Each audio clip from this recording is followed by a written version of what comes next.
Bonjour. Donc, on va parler de l'extrême data science aujourd'hui. La data science, c'est déjà quelque chose d'extrême, n'est-ce pas? Pour l'anecdote, il y a quelques semaines, j'ai rencontré une personne qui montait une boîte, une start-up de la création des chatbots. Et donc, tout naturellement, je lui ai demandé, du coup, tu vas travailler avec les data scientists, combien vous êtes? Il m'a dit, mais non, surtout pas avec les data scientists parce que ça leur prend énormément du temps pour créer un truc. On ne comprend pas ce qu'ils font. Eux, ils ne comprennent pas ce qu'on veut. Moi, je travaille avec les développeurs. Comme ça, on se comprend. Tout va bien. On a un VP rapidement. Et voilà. Et donc, c'est vrai que c'est une pression qu'on a sur les data scientists. Et donc, aujourd'hui, mon objectif, c'est un peu casser ces préjugés sur les data scientists que la plupart de vous, peut-être, avaient aussi. Et aussi casser les préjugés que les data scientists ont sur eux-mêmes. Donc, je m'appelle Anastasia Leva. Vous pouvez me suivre sur Twitter. Et si vous voulez réagir par rapport à cette conférence, vous pouvez utiliser le hashtag Extreme Data Science. J'habite à Montpellier. J'organise le Meta Big Data Science à Montpellier. Je fais partie du Duchesse, une association qui accompagne et soutient les femmes dans la tech. Et je travaille dans une start-up à Montpellier, Comwatt. Donc, Comwatt, il produit les solutions de l'autoconsommation d'énergie solaire pour les particuliers. Et donc, je vais profiter d'un des projets data science qu'on mène chez Comwatt pour vous illustrer un peu la data science parce qu'on parle beaucoup de data science, c'est un buzzword, mais qu'est-ce que c'est concrètement? Donc, chez Comwatt, on vend une solution, une box avec un logiciel et les capteurs grâce auxquels on peut mesurer la consommation des appareils électriques chez particuliers et la production de ces panneaux solaires. Donc, quand on produit notre propre énergie, une partie de cette énergie va être consommée par certains appareils électriques, mais pas par tous parce que vous comprenez bien, l'énergie est produite la journée quand il y a le soleil, et donc on ne consomme pas toujours dans la journée. Et du coup, c'est déjà très bien. Et du coup, une partie de cette énergie est revendue au réseau, mais ça se trouve, c'est moins rentable de revendre l'énergie au réseau que la consommer sur place. Et c'est plus cher d'acheter au réseau que la prix de vente au réseau. Et du coup, c'est notre cœur du métier de Comwatt d'essayer déplacer les consommations des appareils électriques pour maximiser l'autoconsommation, la consommation des énergies produites sur place. Et on a les mécanismes en temps réel qui font ce déplacement, mais ça ne suffit pas. Il faut avoir les prédictions, les prévisions de plusieurs jours à venir parce que s'il pleut aujourd'hui et il n'y a pas de production solaire, on n'allume pas la machine à laver à midi. Mais imaginez s'il pleut demain, après-demain et toute la semaine, vous n'allez pas rester sans faire propre toute la semaine. Et c'est pour ça qu'on va avoir besoin de faire la data science et faire prédiction des consommations des appareils électriques et aussi des productions des panneaux solaires. Et donc, pour faire ça, on va utiliser un des algorithmes, comme par exemple l'algorithme, le réseau neuronal dont vous avez entendu parler, le deep learning, le fameux deep learning. Donc, en entrée de cet algorithme, on va avoir les données historiques des consommations des appareils électriques, les données historiques des productions des panneaux solaires et en plus d'autres données qui peuvent impacter donc, ces valeurs, comme par exemple les données météorologiques. Et en sortie de cet algorithme, après une moulinette qui va tourner, on va avoir donc les prévisions pour plusieurs jours à venir.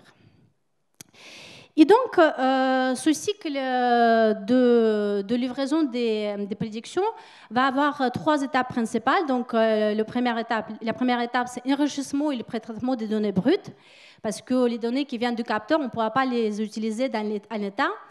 Ensuite, on va tourner donc, notre moulinette, notre réseau neuronal. Donc, c'est donc dans la partie apprentissage artificiel. Et après, le modèle qui va être produit à la fin de cette étape va être déployé en production et va générer les prédictions, les prévisions des consommations de la production de plusieurs jours à venir. Donc, ce cycle a l'air assez simple, mais à chaque étape, on va se poser plusieurs questions. Et ces questions elles vont générer énormément d'incertitudes. Donc, comment pré-traiter les données disponibles? Et en fait, c'est quoi les données disponibles? C'est une semaine de données, un mois de données, un an de données. Quel algorithme benchmarker? Parce qu'en fonction de l'algorithme à benchmarker, on ne va pas pré-traiter les données de même manière. À quelle fréquence doit on produire le modèle? À quelle fréquence doit on produire les prédictions? Donc, il y aura énormément de questions. Et donc, les data scientists ils vont tomber dans ces questions comme dans une puits de très grande profondeur.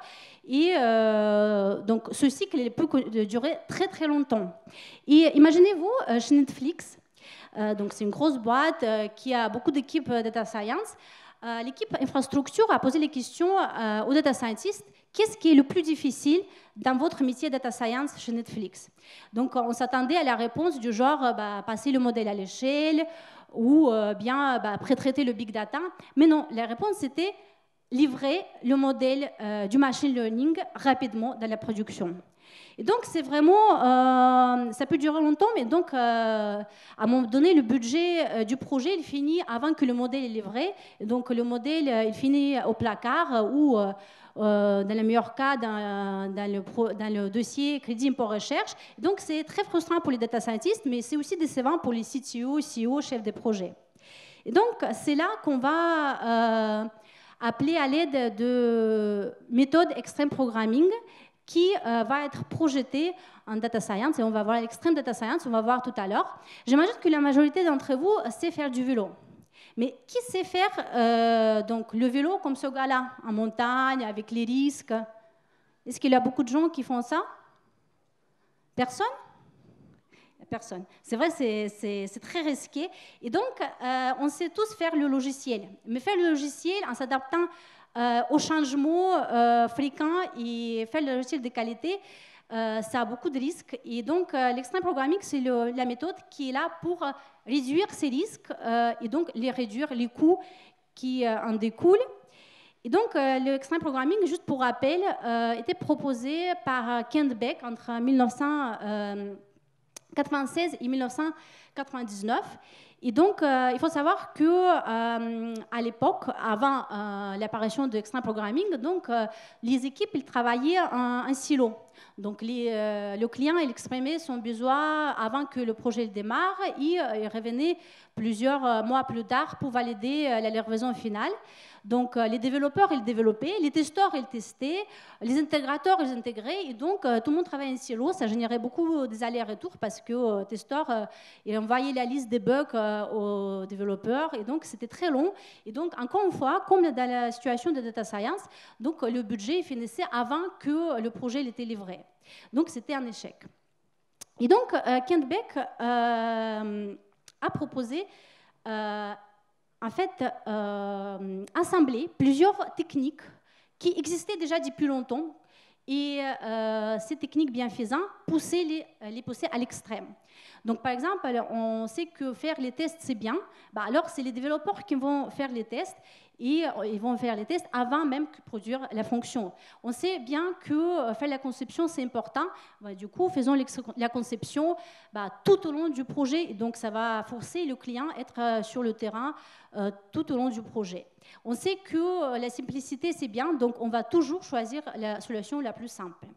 Donc, Extreme Programming, elle avait deux objectifs ambitieux. Donc, c'est apporter la transparence au processus et responsabiliser tous ces acteurs. Et le deuxième objectif, c'était créer les logiciels de qualité qui ont beaucoup moins de défauts que la norme de l'époque. Et donc, pour y parvenir, il y avait plusieurs techniques, comme je vous ai dit, qui étaient poussées à l'extrême. On peut les visualiser avec les trois cercles concentriques. Donc, les deux cercles au milieu, bleu et vert, ce sont les cercles, ils font du cœur de cette méthode. Donc, le cercle au milieu, regroupe les pratiques qui sont exercées à l'échelle individuelle. Donc, comme par exemple les tests unitaires ou le design simple. Les pratiques de cercle vert, en fait, c'est les pratiques qui sont exercées à l'échelle d'équipe. Donc, c'est l'appropriation collective du code, les standards du code qui sont les mêmes au niveau d'équipe. Et troisième cercle, ce sont les pratiques de gestion du projet. Et avec l'évolution des méthodes agiles de ces 20 dernières années, en fait, les pratiques de ces cercles peuvent être remplacées par les pratiques de Kanban, de Scrum, d'autres méthodes agiles, sans forcément nuire à l'ensemble de pratiques d'extreme programming. Et donc, là, si ces méthodes, ils se sont avérées efficaces pour le développement des logiciels traditionnels, en fait, ces méthodes, on a autant de raisons d'utiliser ces méthodes pour la data science, qui est encore plus compliquée, comme on a pu voir, qui a encore plus d'incertitudes que le développement des logiciels traditionnels. Effectivement, on ne va pas appliquer toutes ces méthodes, on ne va pas copier-coller ces méthodes, mais on va les adapter à la data science et on va surtout essayer, en fait, pas forcément imposer, mais implémenter ces méthodes dans leur ensemble. Et c'est en implémentant ces méthodes dans leur ensemble qu'on va avoir l'impact positif dans les équipes data science et dans les projets data science. Donc, ce qui est le plus important, c'est les valeurs d'extreme programming. Et on va voir tout à l'heure, lors de cette présentation, que ces valeurs, communication, simplicité, confiance et respect et courage, qui ne sont pas forcément pratiquées par les data scientists actuellement, peuvent vraiment transformer, en fait, les équipes de data science. Donc, on a vu un use case de data science, il y en a plusieurs. Et en fait, le métier de data scientist, il est perçu de manière différente. Donc la société, elle pense que le data scientist, le développeur IA, il crée les humanoïdes ou bien elle peut sauver le monde. Et en fait, nos managers et nos collègues, ils font partie de cette société et du coup, ils héritent de ce biais cognitif. Ils ont la vision de data scientist assez déformée. Donc, nos managers, ils pensent que du coup, les data scientists vont extraire les connaissances précieuses, immonétisables sur le marché rapidement. Et donc, souvent, c'est la première motivation des chefs d'entreprise, des CTO, de recruter les data scientists. Donc, ils ne creusent pas assez le besoin qui est derrière la data science. Et donc, ça finit souvent très mal. Et nos collègues, ils pensent que les data scientists, on est savants fous. Et donc, parler avec les data scientists, c'est forcément ouvrir la porte au domaine sombre des mathématiques. Et donc, ça n'est nulle part en intégration de la data science. Et donc, une des valeurs principales de l'extreme programming, les communications, il va nous aider à briser la glace. Et donc, une des pratiques importantes de l'extreme programming, c'est l'utilisation des métaphores. Effectivement, pour apporter la transparence au processus, au développement de logiciels et de solutions de data science, il faut que tous les acteurs ils ont le même niveau de connaissances sur le projet. Mais si on emploie les termes techniques, on va difficilement y parvenir. Et donc, métaphores, elles sont là pour éviter les termes techniques. Et donc, on invite souvent data scientists à vulgariser leur travail, ce qui est vraiment très compliqué et souvent ils échouent. Et donc, ce qui est important ici, c'est organiser les ateliers collaboratifs.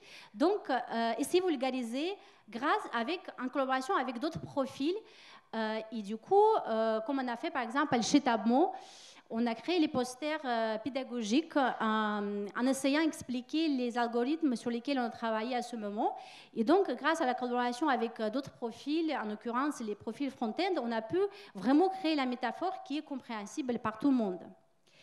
Donc, une fois que les métaphores sont en place et vous les utilisez souvent, il faut essayer de casser les mythes parce qu'effectivement, comme on a beaucoup de préjugés sur la data science, pour cela, encore une fois, les ateliers collaboratifs sont une bonne idée. Chez Combat, ce que j'ai essayé de faire, c'est j'ai expliqué en fait de manière métaphorique dans les différents domaines de la data science et j'ai proposé aux gens à trouver dans leur métier, à mes équipes, donc trouver les use cases dans leur métier qui peuvent être résolus avec ces domaines-là. Et donc, ils ont trouvé énormément d'idées. Et ensuite, on a essayé de les catégoriser parce que parmi ces idées, il y avait les idées un peu du genre science-fiction. Il y avait d'autres types d'idées qui étaient plutôt, qui n'avaient rien à voir avec les data science. C'était juste l'automatisation des tâches qui qui n'avaient pas vraiment besoin du machine learning. Et donc, la discussion qui suivait cet atelier, elle nous a permis à comprendre un peu mieux et y voir plus clair que ce que c'est la data science effectivement. Et donc, ces 2 points, en fait, on utilise déjà la collaboration, c'est la clé du succès de ces 2 points. Mais si la collaboration est exercée occasionnellement, bah, on ne va pas avoir les résultats remarquables. Et donc, il faut que la collaboration soit au quotidien. Le bon début, c'est avoir les stand-up daily avec les développeurs. Donc, les data scientists, ils vont les stand-up avec les développeurs. Parce que souvent, les data scientists, ils font les stand-up entre eux, les développeurs, ils font les stand-up entre eux, et une fois par semaine, dans le meilleur cas, ils se parlent, mais ça ne suffit pas. Et donc, les stand-up, ils permettent, au quotidien, ils permettent déjà donc, utiliser plus souvent les métaphores, donc ne pas utiliser les métaphores juste une fois par mois. Aussi, donc, éviter que donc, les data scientists avancent au rythme décalé de développeurs. Et donc, comme on a vu ce matin au keynote de Jean-Pierre Lambert, donc, commencer ensemble, avancer ensemble et finir le sprint ensemble, sprint ou le projet. Ensuite, data science en binôme avec développeurs, c'est aussi la clé de réussite. Pareil comme ce matin, on a entendu Jean-Pierre Lambert qui disait qu'on peut élargir donc, le concept de pair programming au pair testing et au pair design. On peut élargir aussi au pair data science.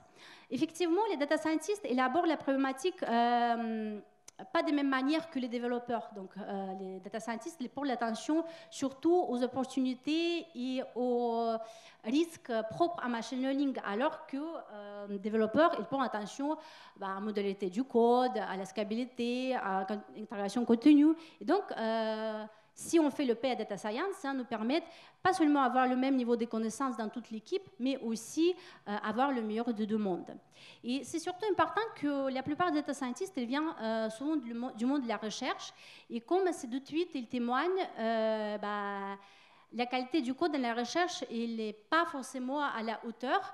Donc, dans un tweet, vous pouvez voir qu'un data scientist, en fait, le versionning du code en prenant les photos de son écran avec le smartphone. Et dans l'autre tweet, donc Georg Pogassian, il dit qu'une fois que le papier de recherche est accepté, on n'a même plus besoin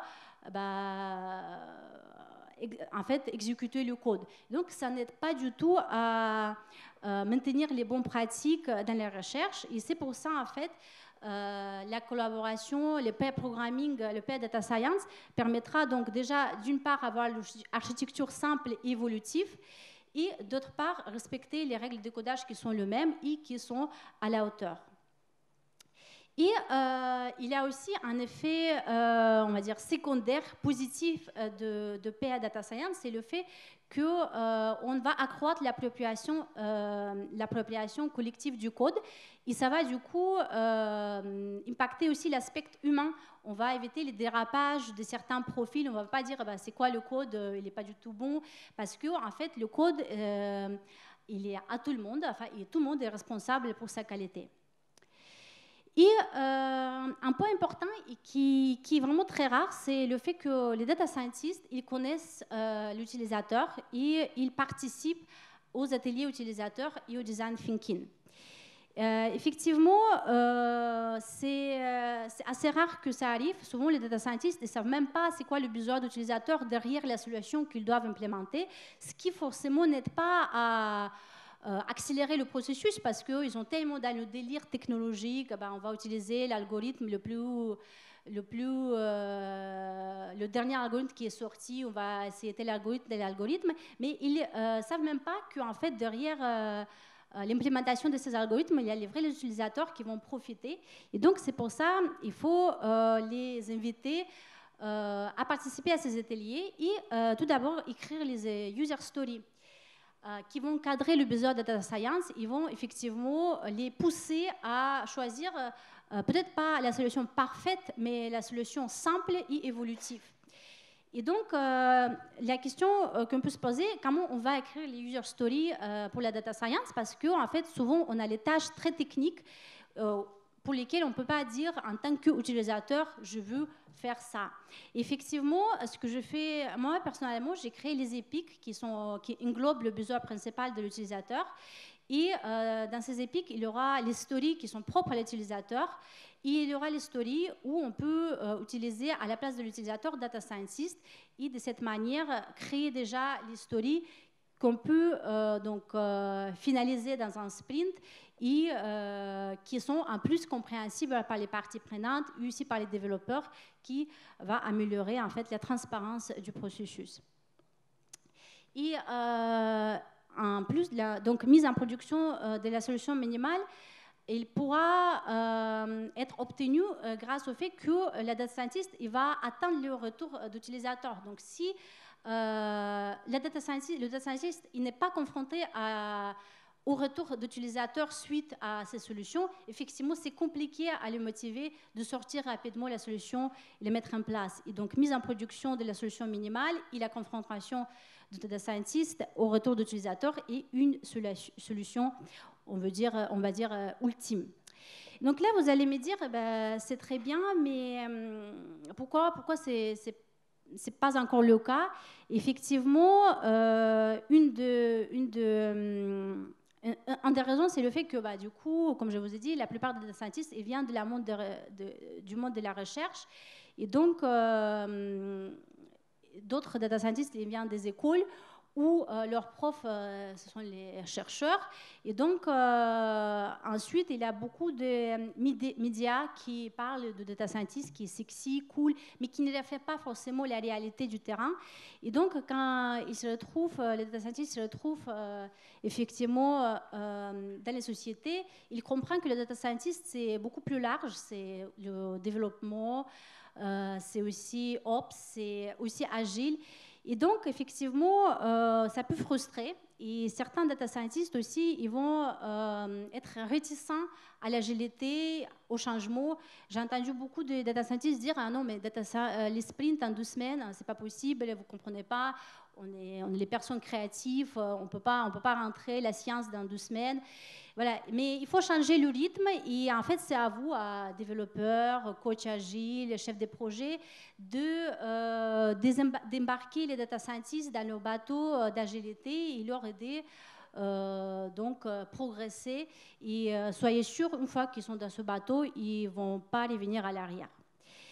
Et donc, c'est tout pour moi. Je vous remercie. Si vous voulez en savoir plus, en décembre, il y aura une édition spéciale du magasin programmé. Donc, vous pouvez trouver plus de détails sur l'Extreme Data Science. Et si vous voulez savoir plus sur l'intégration de la data science dans les entreprises, vous pouvez voir la conf que je donnais sur Mixit, Make Data Science Great Again, et la série d'articles sur Actua. Merci.